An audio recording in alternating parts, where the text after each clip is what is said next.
Thank you for joining your desert frontiersman Alan for some more Southwest true stories. Enjoy these tales while you relax or drive. Please leave a like, comment, and share. For further desert adventures, hit the subscribe button. If you would like to support my time and channel, hit the super thanks at the bottom of the video and contribute.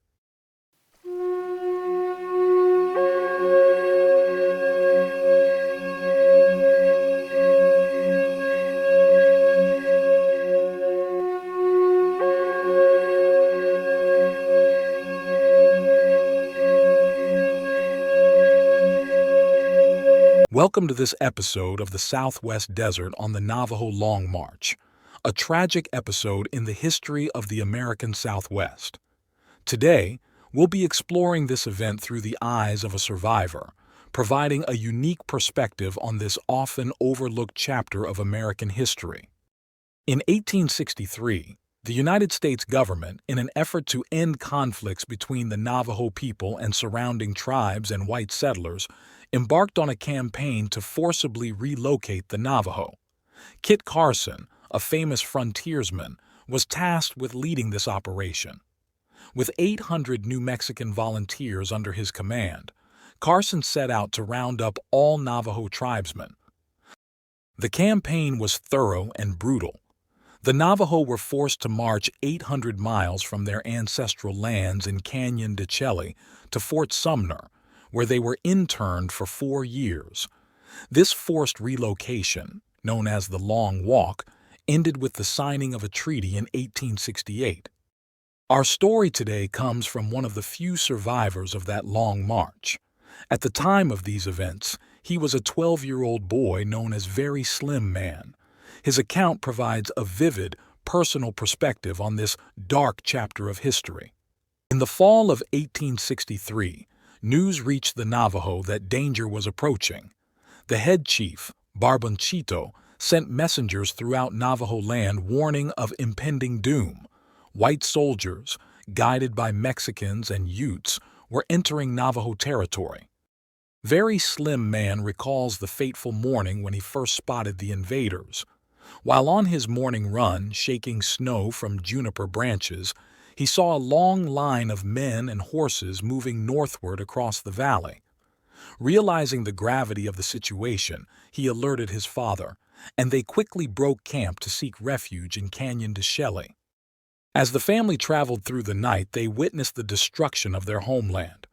Very Slim Man remembers seeing ragged red streaks in the pitch-black valley, their fields and hogans burning. Just before dawn, they reached the rim of Canyon de Chelly. Believing they had found safety, they began their descent down the treacherous ladder trail. However, their relief was short-lived. As they reached the first ledge, gunfire erupted from above. Blue-clad soldiers had ambushed them. In the chaos that followed, Very Slim Man lost most of his family. He and his little sister were the only survivors. For 3 days, they hid in a small wind cave, surviving on water from moss in a small seepage. On the 4th day, a man named Cloggy found the children and informed them that the soldiers had destroyed everything in the canyon. Many Navajo were fleeing westward to hide on Black Mountain. Under the cover of darkness, Cloggy led the children out of the canyon and towards Black Mountain. Upon reaching their destination, they found many other Navajo refugees. After much debate, the group decided to surrender rather than risk starvation. As they made their way towards Fort Defiance, they encountered a group of hostile Mexicans. However, an American captain intervened, claiming the Navajo as his captives and escorting them to Fort Defiance. At Fort Defiance, over 2,000 Navajo were gathered in one large camp. Very Slim Man remembers the taunting of Zuni and Ute dancers, bragging about their role in the Navajo's defeat. One winter day, with snow up to the horses' fetlocks, the order came to move out. The wagon train and walking Navajo stretched out like a great black snake in the snow. Very Slim Man noted the confusing behavior of the soldiers, who could be ruthless one day and kind to Navajo children the next. The Navajo were marched eastward, passing through present-day Gallup and Fort Wingate. At San Rafael, then known as Warm Spring, they received their first rations of beef. It was here that the Navajo also encountered flour for the first time, not knowing how to prepare it and attempting to eat it raw. The journey continued along the Rio San Jose, past Cubero and Laguna Pueblo, until they reached the Rio Grande at Isleta Pueblo. Crossing the swollen river proved perilous. Very Slim Man nearly drowned but managed to cling to a log and survive, losing everything except his breechcloth and a small medicine pouch tied around his neck. After many days of travel, the Navajo arrived at their destination along the Pecos River. Fort Sumner was established in 1864 by President Abraham Lincoln as a reservation for both the Navajo and the Mescalero Apache. Life at Fort Sumner was extremely difficult. The water was poor, firewood was scarce, and attempts at farming were thwarted by grasshoppers and hot winds. Disease, particularly smallpox, ravaged the population. Very Slim Man recalls the heartbreaking sight of coyotes scavenging the bodies of the dead as the living were too weak to bury them properly. Despite the hardships, some young Navajo men, including Very Slim Man, occasionally snuck away to raid neighboring tribes like the Mescalero Apache and Comanche. These raids were driven by hunger and a desire for mischief. Very Slim Man recounts a particularly harrowing experience during one such raid. After stealing horses from the Comanche, he and his companions were pursued. In the ensuing chaos, Very Slim Man was thrown from his horse and narrowly escaped death by playing dead as the Comanche passed. He was later found by American soldiers who marveled at his luck in escaping with his scalp intact. In 1868, after 4 years of captivity, a council was held at Fort Sumner. A delegation from Washington arrived, and after lengthy negotiations with Navajo leaders including Barboncito, the Treaty of 1868 was signed. This agreement allowed the Navajo to return to their homeland. Very Slim Man, along with many others, left Fort Sumner the day before the treaty was officially signed. They made their way back to Navajo land, staying near Fort Defiance until they received sheep as part of the treaty agreements. Upon returning to his family's old camp at horizontal White Rock Point, Very Slim Man found destruction and loss. The Hogans were burned, and their hidden possessions had been taken by weather and wildlife. All he had left were the clothes on his back, 3 sheep, and the small medicine bag that had been with him throughout his ordeal. Unable to stay in a place filled with painful memories, Very Slim Man and other returning Navajos settled in the Chinle area. For the next 68 years, he would make his home on a knoll in this region. The story of Very Slim Man and the Navajo Long Walk is a poignant reminder of the complex and often tragic history of Native American peoples in the United States. It highlights the resilience of the Navajo people in the face of tremendous adversity and the lasting impact of government policies on indigenous communities. The Long Walk and the years of internment at Fort Sumner remain a defining moment in Navajo history. The Treaty of 1868, which allowed for their return, is still considered by many Navajo as their foundational document, akin to a tribal constitution. As we conclude this episode, let's reflect on the words of Very Slim Man regarding his cherished medicine pouch. Now you can understand why I never could part with this thing that saved my life 4 times on my long walk to Huelt. This small object, carried through unimaginable hardships, serves as a powerful symbol of survival, resilience, and the enduring spirit of the Navajo people. It reminds us that history is not just about dates and events, but about the life experiences of individuals caught in its currents. The story of the Navajo Long Walk, as told through the eyes of Very Slim Man, offers us a deeply personal window into a pivotal moment in American history. It challenges us to consider the human cost of past policies and the strength required to survive and rebuild in their wake. Thank you for joining us for this exploration of the Navajo Long March. We hope this episode has provided you with new insights into this important chapter of history and the resilience of the human spirit.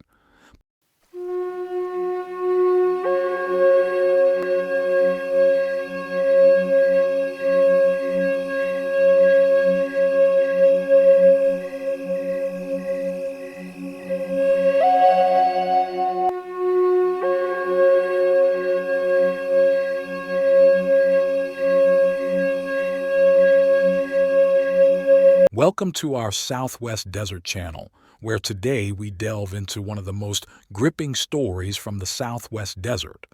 We'll be exploring the remarkable tale of the Manly Bennett Party and their harrowing journey through Death Valley in the winter of 1849. This is a story of perseverance, selflessness, and the triumph of the human spirit in the face of seemingly insurmountable odds. Our story starts with a massive wagon train of 107 wagons, 350 people, and 500 head of livestock departing from Salt Lake City, bound for the promise of riches in the California gold fields. As is often the case with such large groups, impatience and the lure of gold soon led to fragmentation. Smaller parties broke away, eager to push ahead and reach their destination faster. Among these smaller groups was the Manly Bennett Party, led by Asabel Bennett. This group included two men who would become the heroes of our story, William Lewis Manly and John Rogers. Manly, a 29-year-old frontiersman with experience as a scout and hunter, had joined the Bennetts, likely drawn by the courage of their three young children. As Christmas of 1849 passed and the new year approached, the Manly Bennett Party found themselves crossing a desolate expanse that would later become known as Death Valley. Exhausted and running low on supplies, they reached the base of a great snow-capped mountain. It was here that they made a fateful decision, to send for help from the settlements. The group was lost, but driven by an instinct to continue westward. This urge had caused numerous splits in the larger party, and had added to their toil and misery. Little did they know that if they had turned south, they could have saved their wagons and avoided much of their suffering. Recognizing the dire situation, the group decided to send their two strongest members to seek help. The selection was natural. Manly, the most fit at 29 years old, and John Rogers, a large, strong, and steady young man from Tennessee. With most of the dried meat from a lean ox packed in their bags, Manly and Rogers set out on foot, waving goodbye to their friends who promised to wait not over 10 days. What followed was a journey as thrilling as any work of fiction. Manly and Rogers faced near-death experiences from thirst, but eventually stumbled into green valleys near present-day Newhall. There, they were met with the warm hospitality of Californians who provided them with much-needed sustenance: beans, bread, beef, and horses. We come to a pivotal moment in our story. Manly and Rogers had reached safety. They had found the green paradise they sought. They could have chosen to stay, to pursue their original goal of finding gold and making their fortunes. There would likely have been no survivors from the group they left behind to accuse them of cowardice.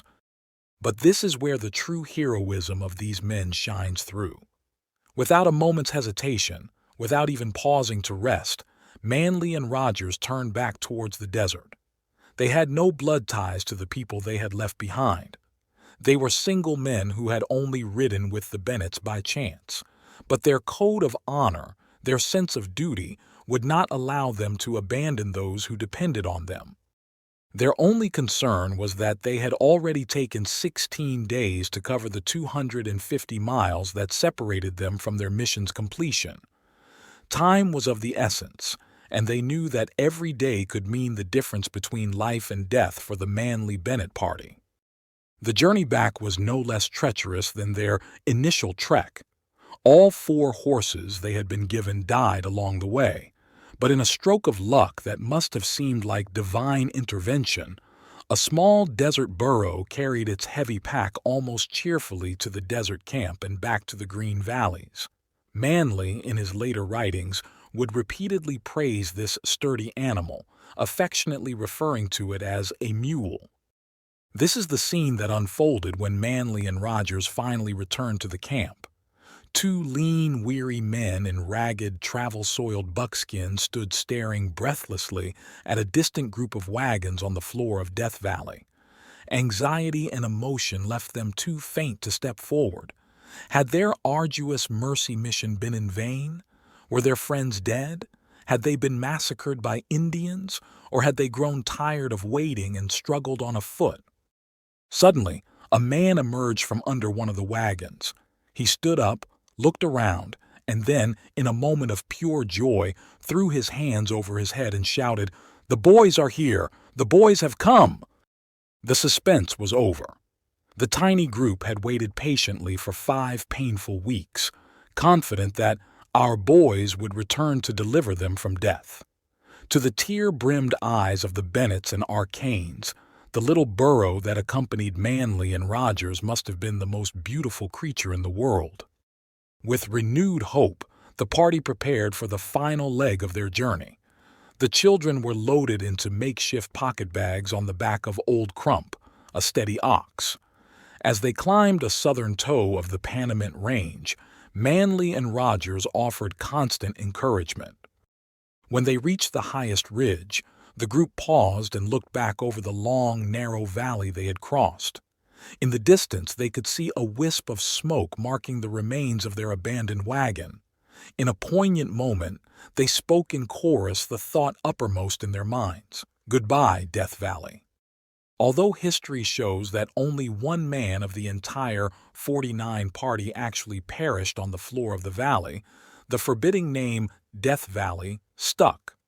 But more than just naming a geographic location, this journey left an indelible mark on the annals of Western exploration. The story of the Manly Bennett party stands out among the many tales of the California Gold Rush. It's a testament to human resilience, to the bonds that form between strangers in the face of adversity, and to the heights of selflessness that individuals can reach. William Lewis Manly, in particular, emerges as a figure of almost mythic proportions.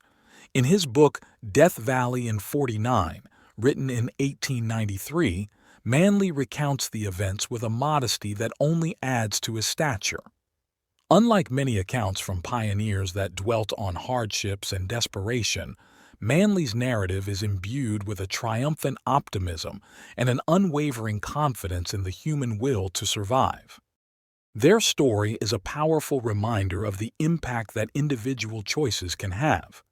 In a situation where it would have been easy, and perhaps even understandable, to prioritize their own survival, Manly and Rogers chose to honor their commitment to their fellow travelers.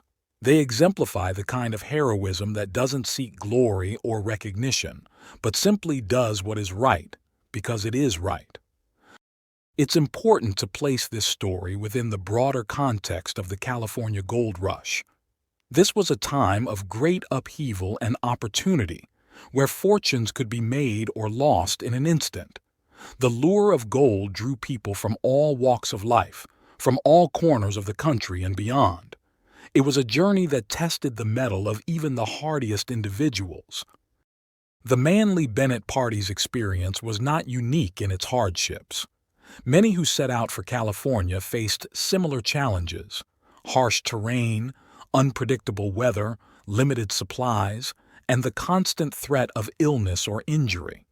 What sets their story apart is the way they faced these challenges, not just with determination, but with a sense of community and mutual responsibility. It's worth considering what lessons we can draw from this remarkable story. In our modern world, we may not face the same physical hardships as the Manly Bennett party, but we still encounter situations that test our character and our commitment to others. The story of Manly and Rogers reminds us of the power of perseverance, the importance of keeping our promises, and the impact that selfless actions can have on the lives of others. It challenges us to consider, in our own lives, are we willing to go the extra mile for others, even when it's difficult or inconvenient? Let's remember that while the era of wagon trains and unexplored territories may be behind us, the spirit of exploration, courage, and mutual support that defined the best of that time is still relevant today. The story of the Death Valley 49ers, and particularly of William Lewis Manley and John Rogers, continues to inspire us to rise to our best selves in the face of adversity. Thank you for joining us on this journey through a remarkable chapter of American history. Until next time, keep exploring, keep persevering, and above all, keep looking out for one another.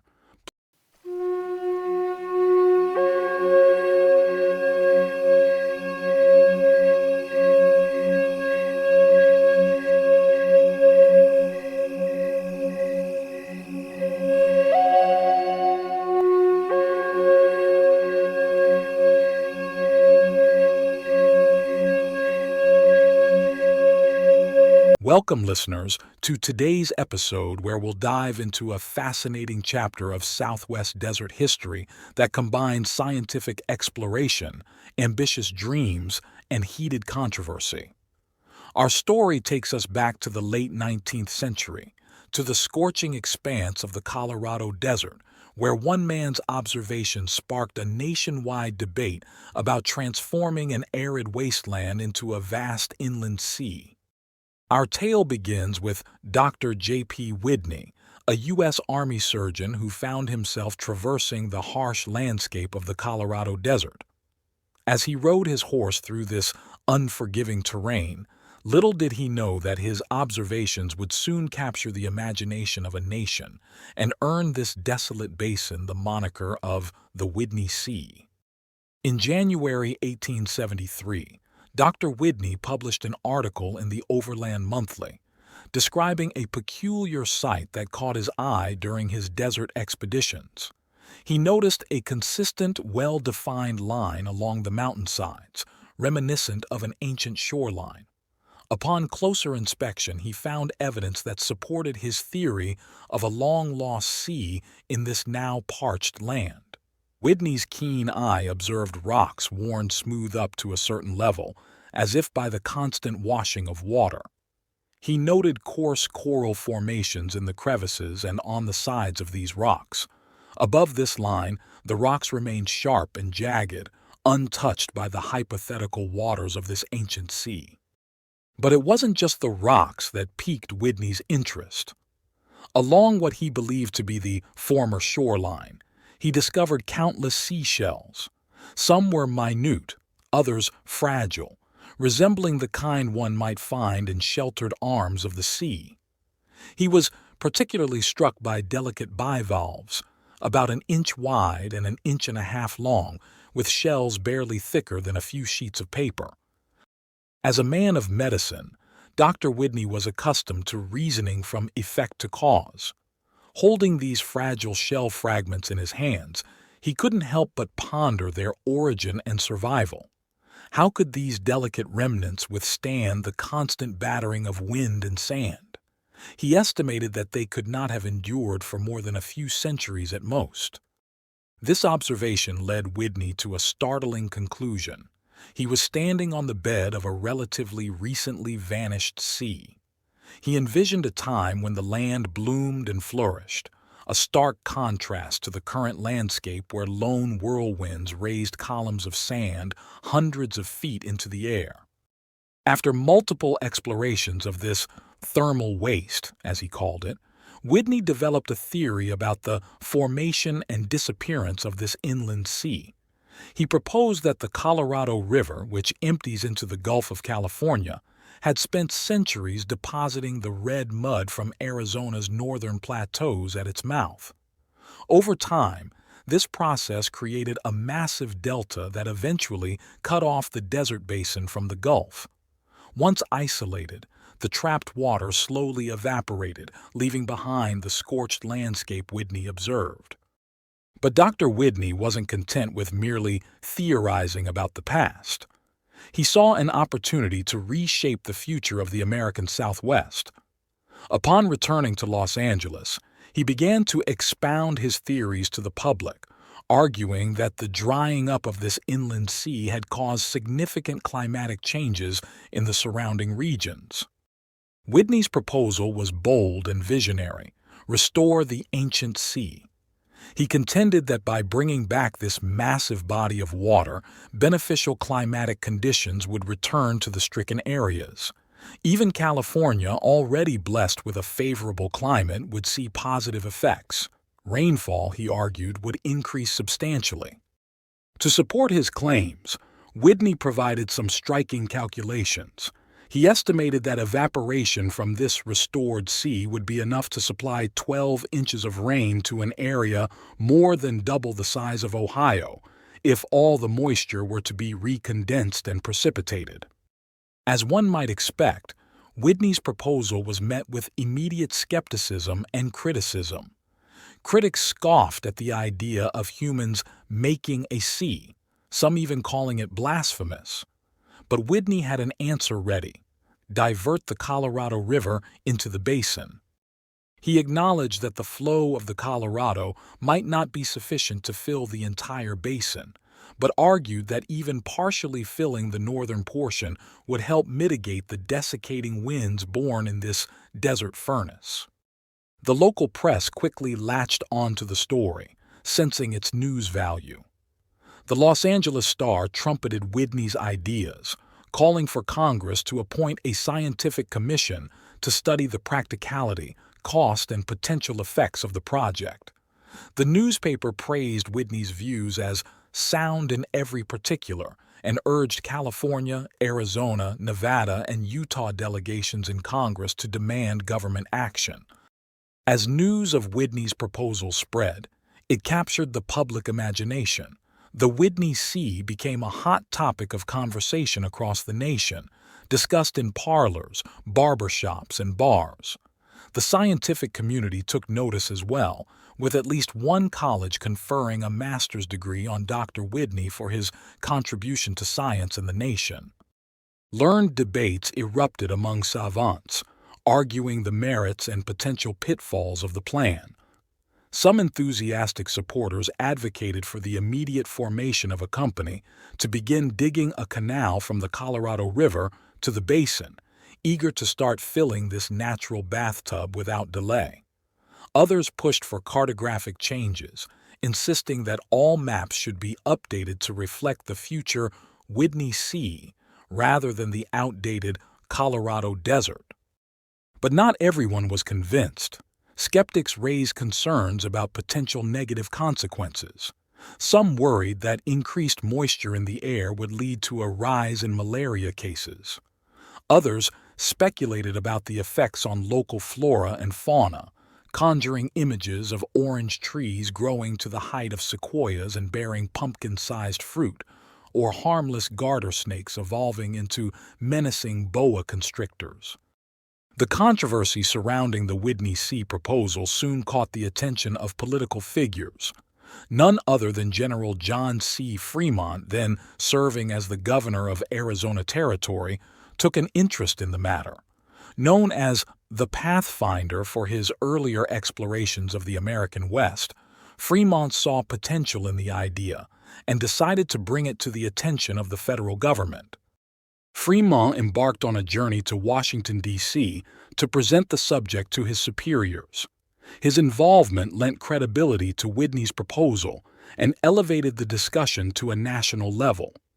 The prospect of transforming a vast desert into a productive region captured the imagination of many politicians who saw it as a way to expand America's agricultural and economic frontiers.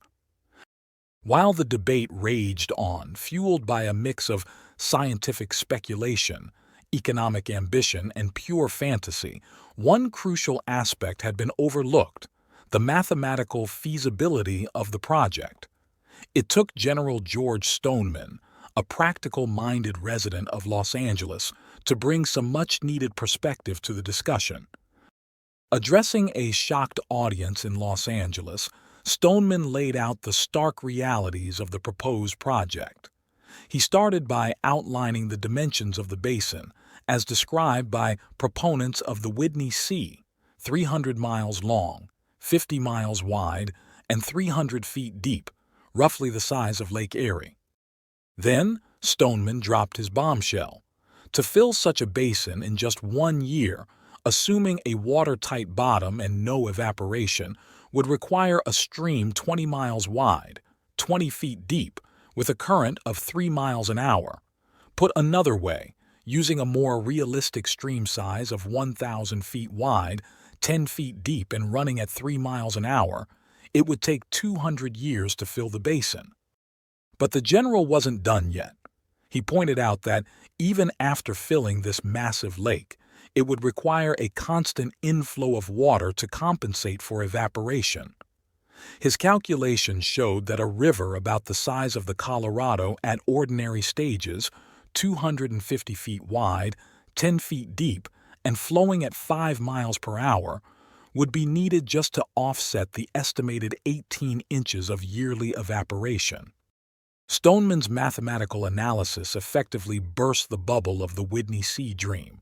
He humorously compared Widney's proposal to Archimedes' famous claim about moving the world with a lever and fulcrum, suggesting that Widney believed he could create a sea if only given enough greenbacks or government funding. The general concluded his reality check with a poignant observation. He suggested that long before any human effort could fill the basin with water, the great engineer of the universe, nature itself, would have filled it with the sands of the desert, driven by the prevailing northern winds. While some might quibble with the precise accuracy of Stoneman's calculations, his intervention was sufficient to dampen the enthusiasm for the sea-building project. The hard numbers he presented made it clear that the Widney Sea, however appealing in theory, was simply not feasible in practice. Although the grand vision of the Widney Sea never materialized, the story didn't end there. In the years that followed, the Colorado Desert did see significant changes, though not in the form of a vast inland sea. Irrigation projects gradually brought water to parts of the vast wasteland. Farms and ranches began to dot the desert floor, transforming areas that were once thought uninhabitable. Cities like Coachella, Indio, Brawley, El Centro, and Calexico sprouted up, bringing the touch of human civilization to a land that Dr. Widney had described as filled with only the glare of the never-ending sand and the silence of death. Looking back on the Widney Sea controversy, we can see it as a fascinating chapter in the history of the American West. It represents a unique intersection of scientific observation, ambitious engineering, environmental speculation, and public imagination. Dr. Widney's proposal, while ultimately impractical, speaks to the spirit of his time, an era when the vast expanses of the American West seemed to invite grand schemes and transformative projects. It was a period when the power of human engineering was beginning to reshape landscapes on an unprecedented scale, and the idea of creating an inland sea didn't seem entirely outlandish. The story also highlights the importance of rigorous scientific and mathematical analysis in evaluating such grand proposals.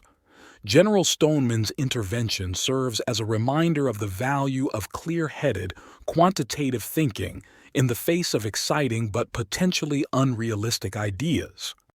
Moreover, the Widney Sea controversy foreshadowed many of the environmental and engineering debates that would come to characterize the 20th and 21st centuries. Questions about the wisdom and feasibility of large-scale environmental modification, the potential unintended consequences of such projects, and the balance between human ambition and natural limitations continue to be relevant today. Today, if you were to visit the site where Dr. Widney once sat atop his horse, scanning the red rock cliffs, you would find that, in many ways, the silence of the desert still reigns. The vast inland sea he envisioned never came to be, and it's unlikely that the silence will ever be broken by the wash of waves on a shoreline. Thank you for joining us on this journey through a fascinating chapter of American Southwest history. Until next time, keep exploring, keep questioning, and never stop dreaming big. But always remember to check your math.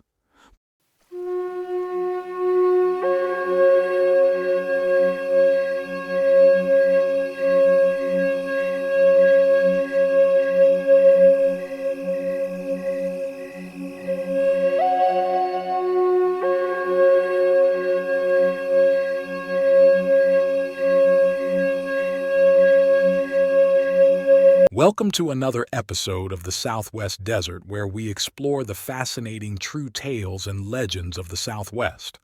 Today, we delve into the extraordinary story of Frank Hamilton Cushing, a man who bridged the gap between two worlds and became one of the first to give Americans an intimate look into the life of the Pueblo Native Americans.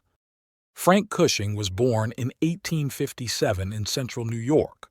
From a young age, he displayed an uncanny aptitude for unearthing Native American relics and mastering primitive Native American arts. As a child, he was allowed to roam freely in the woods surrounding his home, where he came into contact with remnants of Native American tribes still living in the area. By the tender age of 16, Cushing was already making significant contributions to the field of archaeology. He spent his time digging in rubbish heaps left by Native Americans at their campsites, discovering a wealth of material that was rapidly disappearing due to the ignorance of settlers. His dedication and skill were evident early on, as he wrote a paper on the antiquities of Orleans County at just 17, which was published in that year's Smithsonian report. Our story truly begins on a hot September afternoon in 1879. Picture a weary traveler making his way up a narrow valley in the mountains of northwestern New Mexico. This was Frank Hamilton Cushing, fresh from Washington, D.C., and his destination was the Pueblo of Zuni. Zuni, nestled high in the Zuni Mountains, had existed for centuries, relatively unknown and little understood by outsiders. Cushing was part of a group of investigators led by Colonel James Stevenson, sent by the Smithsonian to collect data on the Pueblo Native Americans. While the rest of the party visited Hopi villages in Arizona, Cushing made the bold decision to study Zuni alone. After resting at Fort Wingate, Cushing, eager to reach Zuni, set off alone on a government mule to cover the 40 miles of uninhabited terrain. It's worth noting that he had never been in a saddle before, and his inexperience showed as he constantly had to prod the stubborn beast forward. As the day waned and Cushing's uncertainty about the village's location grew, he suddenly found himself on a sandy plain through which flowed the Zuni River. It was here that he had his first encounter with a Zuni native, a boy herding sheep and goats. This meeting proved pivotal.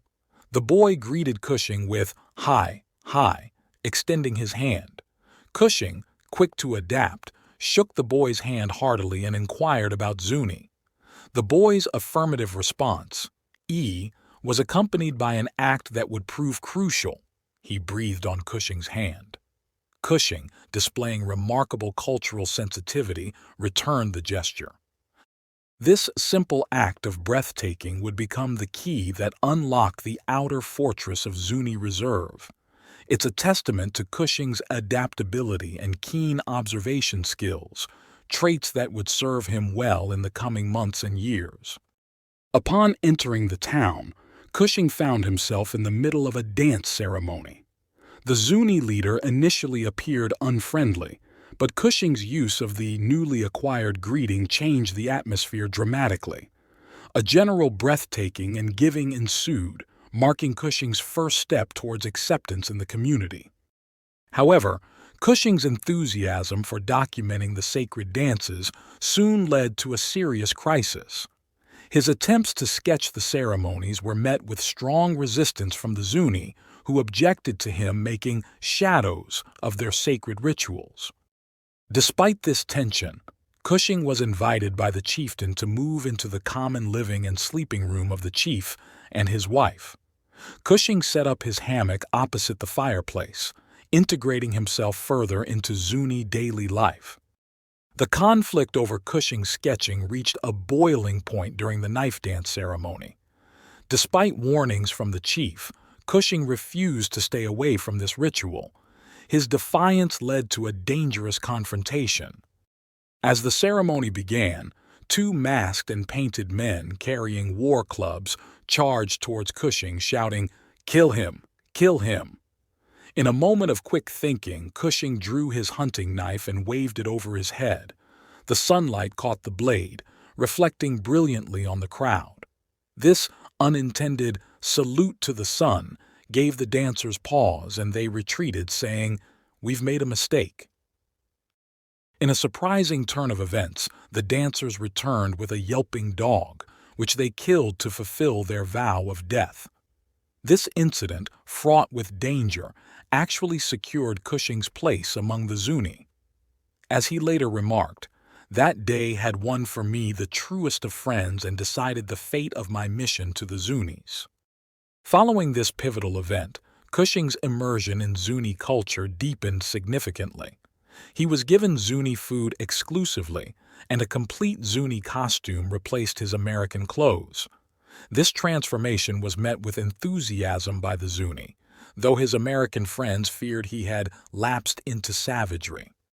Cushing was then installed in a newly whitewashed small room, given sheepskins for his bed on the floor to harden his meat, and provided with 2 handmade wool blankets. His sponsor advised him, "If you're cold, just say you're not. That's the way a Zuni does."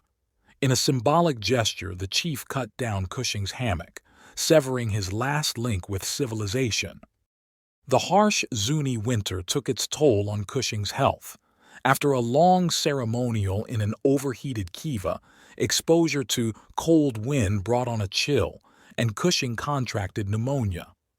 During his slow convalescence, the chief took the opportunity to instruct him in the intricacies of the Zuni language. Cushing proved to be an apt pupil. Before the end of his first year in Zuni, he had become proficient in the Zuni tongue. This linguistic achievement would prove invaluable in his anthropological work, allowing him to translate most of the long Zuni creation myth, a task made difficult by its archaic terms but deeply rooted in ancient traditions and rituals. Cushing's integration into Zuni society reached new heights when he consented to have his ears pierced, a symbol of his adoption into the Zuni fellowship as a child of the sun. He was made a member of the Macaw clan and christened as Medicine Flower, a name reserved for only one person in a generation. This level of acceptance gave Cushing unprecedented access to Zuni ceremonial life. He discovered a highly organized system of social and religious culture in this supposedly uncivilized people. His curiosity led him to witness the secret installation of the newly elected Koyamachi, or guardians of the sacred dance, also known as delight makers. Cushing's timing allowed him to experience the Shalako ceremonies, a pivotal event in the Zuni calendar. Held in early December, these ceremonies serve as both a housewarming and a harvest home festival.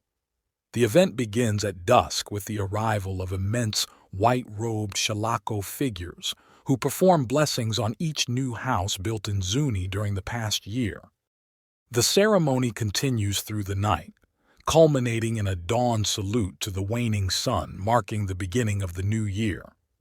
This 18-hour spectacle is followed by the arrival of the sacred Kaka, another important spiritual entity in Zuni culture.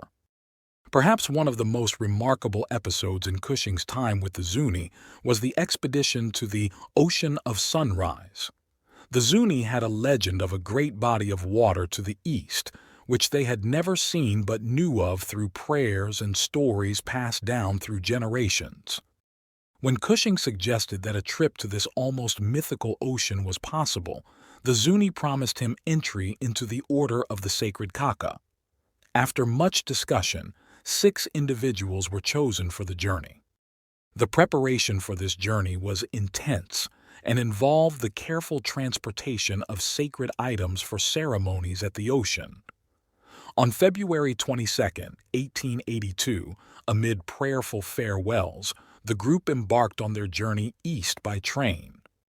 The Zuni delegation's first stop was Washington, D.C., where they had the honor of shaking hands with President Chester Arthur. From there, they traveled to Boston, chosen as the site for their formal visit to the Atlantic Ocean. In a touching ceremony on Deer Island, the Zuni performed sacred rites at the ocean's edge. They scattered prayer meal over the waters, dipped sacred vessels full of ocean water, and sang ancient chants.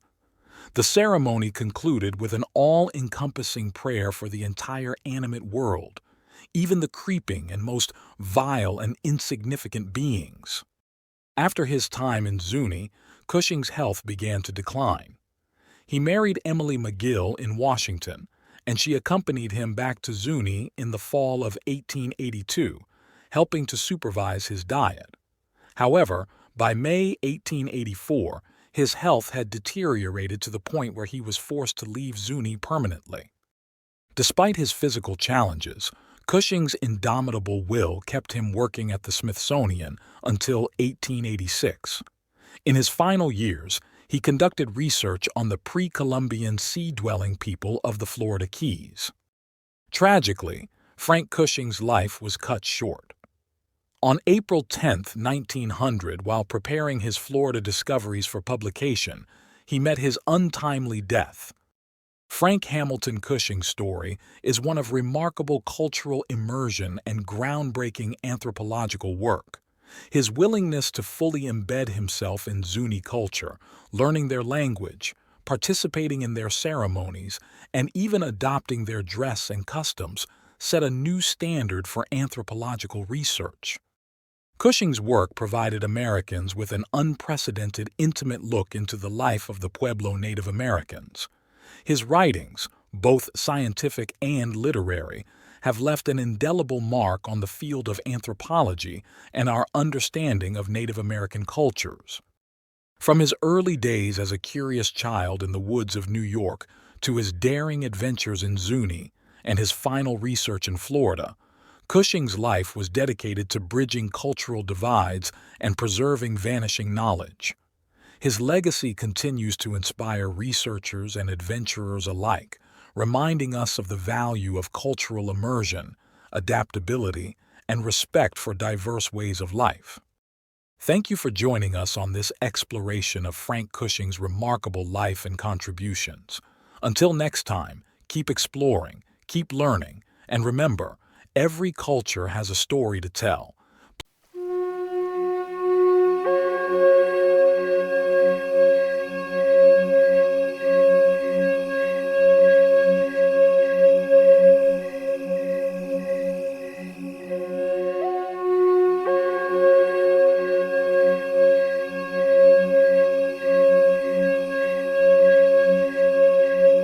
Welcome to our Southwest Desert channel, where today we dive into a pivotal moment in American Southwest history.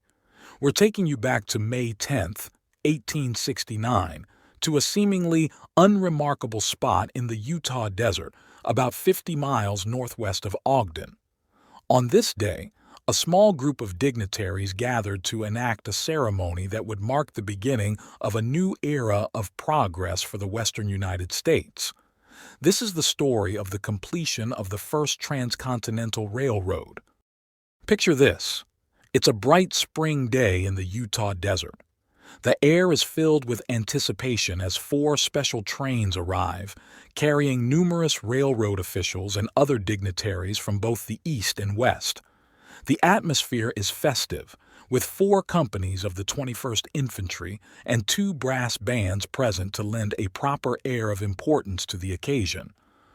Over 1,500 people have made the trek to this relatively isolated spot, braving the journey of 50 miles north and west from Ogden, or almost 90 miles from Salt Lake City, to witness a truly historic moment.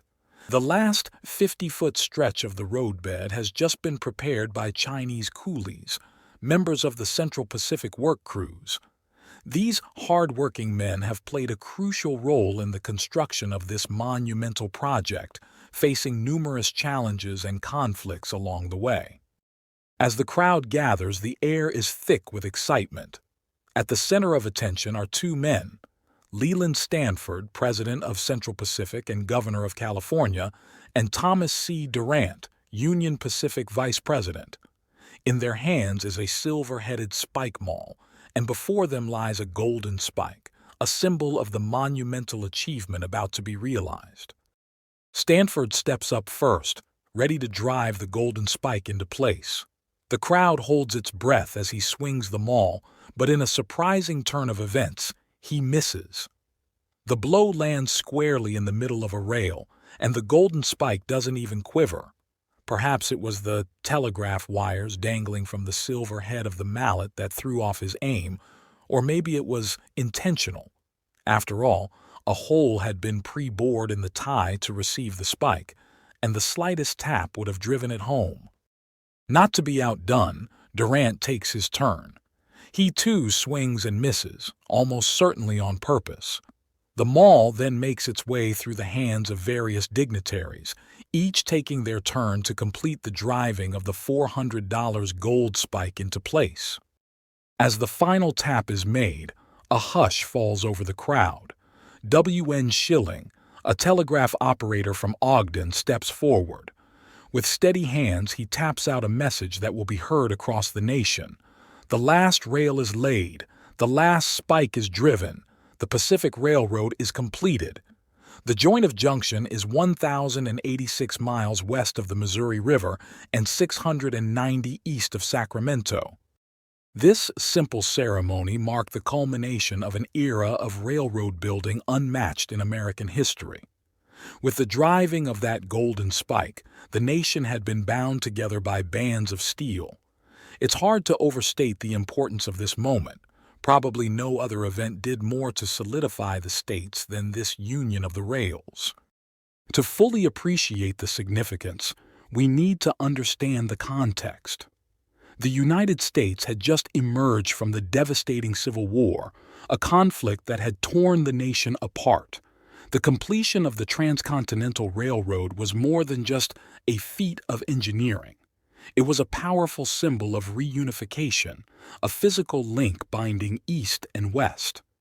As the ceremony concludes, two engines, Central Pacific's Jupiter and Union Pacific's 119, inch toward each other over the new track. It's a moment of high drama as their cowcatchers meet, symbolizing the joining of the two great railroad companies. In a fitting celebration, bottles of champagne are broken over the engines, and the bubbly wine flows down over the golden spike and the last tie. The crews then take turns running their respective trains over the new section, a practical test of the newly joined tracks.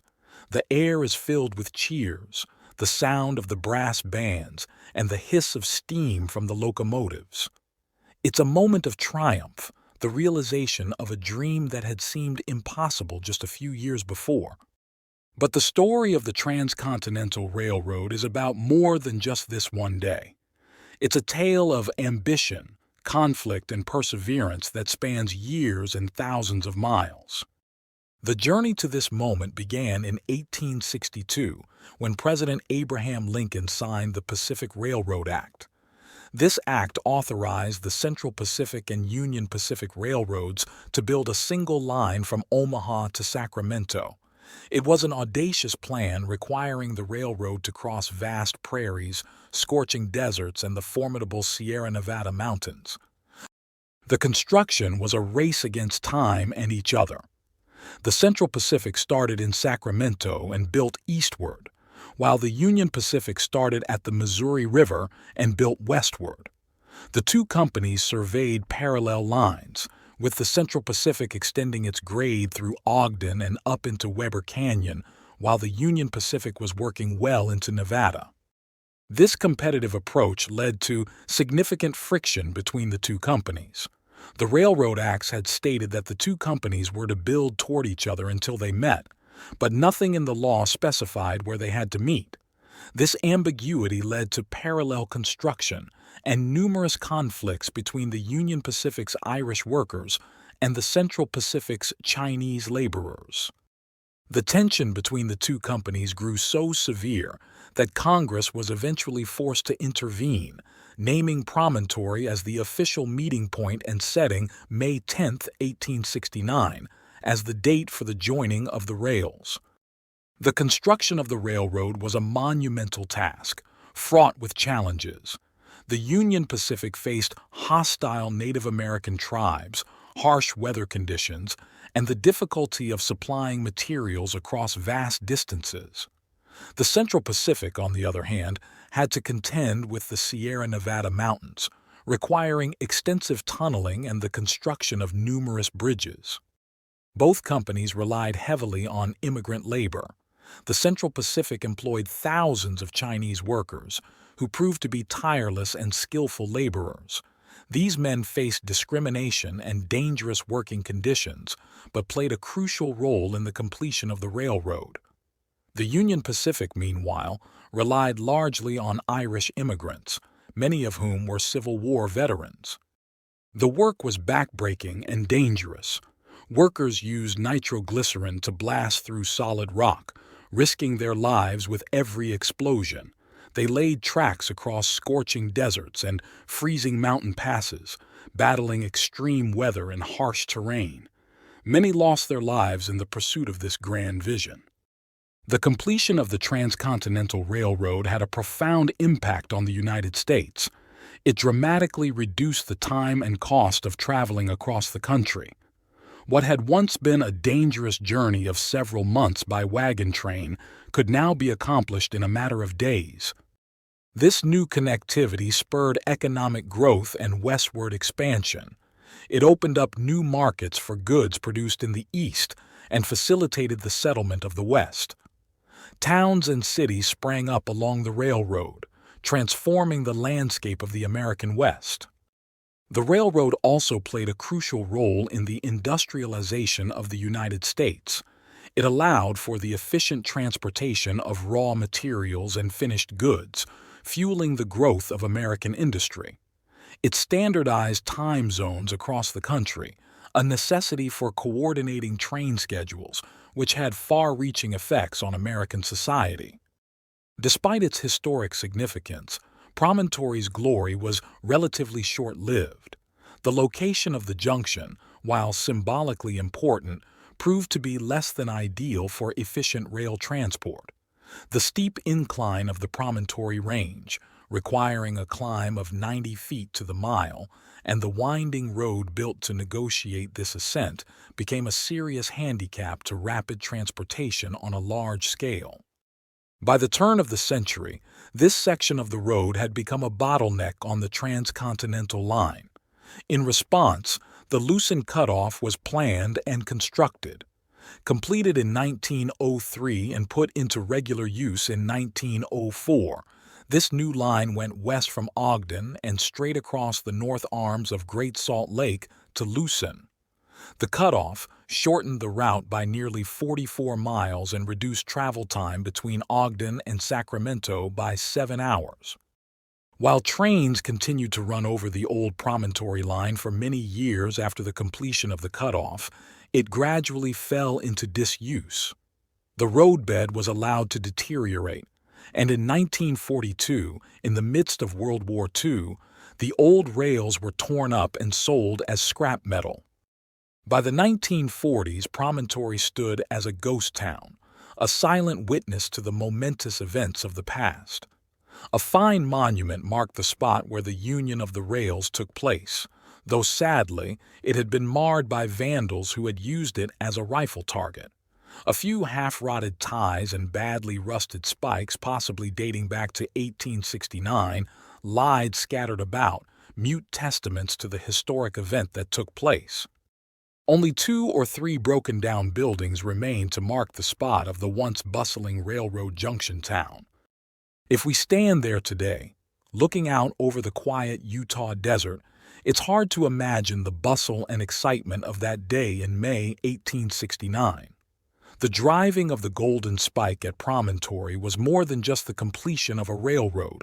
It was a defining moment in American history, a symbol of national unity and progress. Though Promontory itself may now be little more than a ghost town, the legacy of what happened there lives on.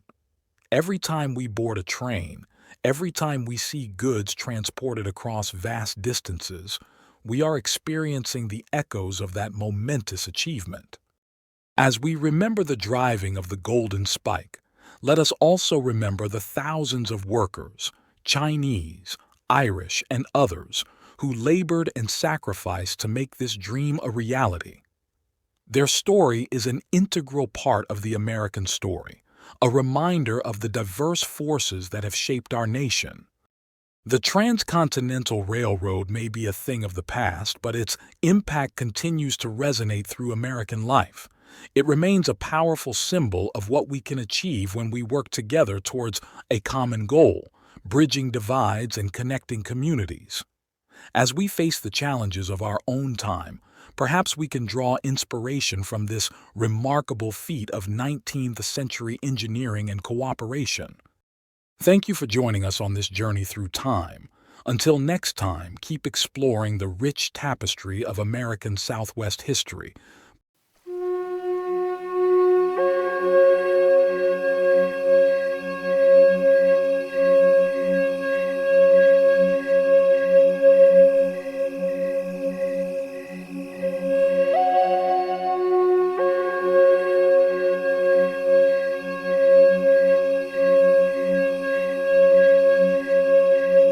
I hope you enjoyed these Southwest stories. Please leave a like, comment, and share. For further desert romps, hit the subscribe button. If you would like to support my time and channel, hit the super thanks at the bottom of the video and contribute. This is very helpful. Happy trails.